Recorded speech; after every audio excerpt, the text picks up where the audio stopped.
திருக்கல்யாண திருமகனே போற்றி, திருப்பரங்குன்றம் திருமுருகா போற்றி. சில நாட்களுக்கு முன்பு சமூக வலைதளங்களில் மாற்று மதத்தை சார்ந்த ஒருவர், உங்களுடைய வாரியார் சுவாமிகளே திருப்பரங்குன்றம் மலையை சிக்கந்தர் மலை என்றுதானே கூறியிருக்கின்றார் என்று பதிவிட்டிருந்தார். உண்மையிலேயே வாரியார் சுவாமிகள் திருப்பரங்குன்றம் மலையை சிக்கந்தர் மலை என்று கூறினாரா என்பதனுடைய விளக்கத்தை இங்கே காணலாம்.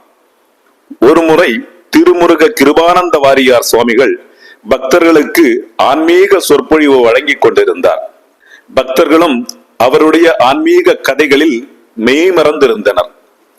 அதனுடைய இறுதியில் பல பேர் பல சந்தேகங்கள், கேள்விகள் கேட்டு தன்னுடைய ஐயங்களை தெளிந்து கொண்டிருந்தார்கள். அந்த நேரத்தில் இறுதியாக ஒருவர் எழுந்து சுவாமிகளிடம், நாம் முருகனுடைய அறுபடை வீடுகளில் முதல் வீடாக திருப்பரங்குன்றம் மலையை கருதுகின்றோம்.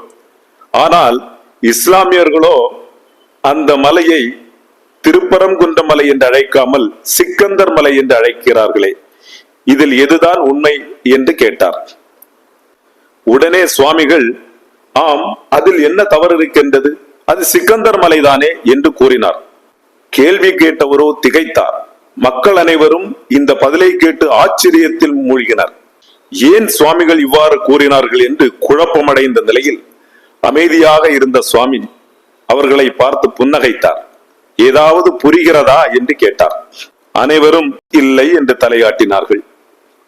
உடனே சுவாமிகள் தனக்கே உரிய நகைச்சுவையின் நடையில் பக்தர்களிடம் கேட்டார், நீங்கள் உங்கள் பெயர்களை எழுதும் போது பெயருக்கு முன்னால் என்ன எழுதுவீர்கள் என்று கேட்டார்.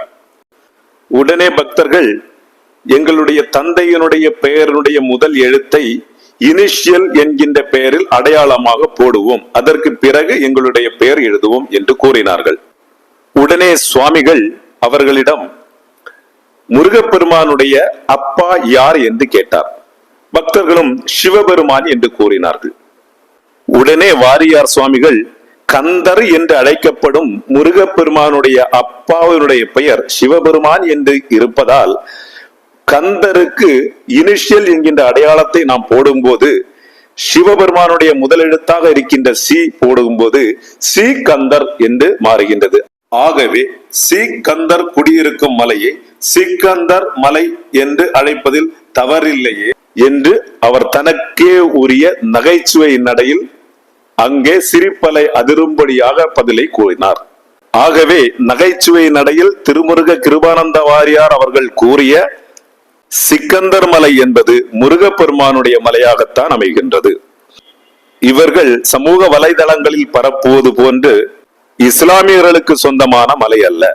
ஆகவே இந்துக்களே, முருகப்பெருமானை அவமதித்து, முருகப்பெருமான் குடிகொண்டிருக்கும் மலையை அவமதித்து, முருகப்பெருமானுடைய பக்தர்களை எல்லாம் அவமதித்து, தனது வாழ்நாள் முழுவதும் முருகப்பெருமானுடைய புகழையை பாடி பாடி முருகனையே சரணாகதி அடைந்த திருமுருக கிருபானந்த வாரியார் அவர்களுடைய புகழையும் கெடுக்கும்படியான செயல்களில் ஈடுபடும் இவர்களை அடையாளம் கண்டு கொள்வோம்.